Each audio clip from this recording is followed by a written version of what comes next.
কি করছিস তুই? ওইভাবে হবে না, ফু দিতে হবে। এইটাই ফু দাও, এইটাই ফু দাও, এইটাই। হ্যাঁ, কি করছো তাই তো বলো আগে একটু।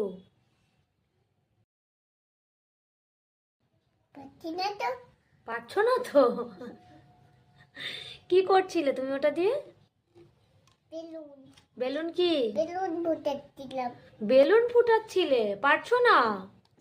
চেষ্টা করো। দাও আমার কাছে, দাও, আমি করি। আমাকে একবার দাও। পাগল। কি? কোথায় চলে গেছো?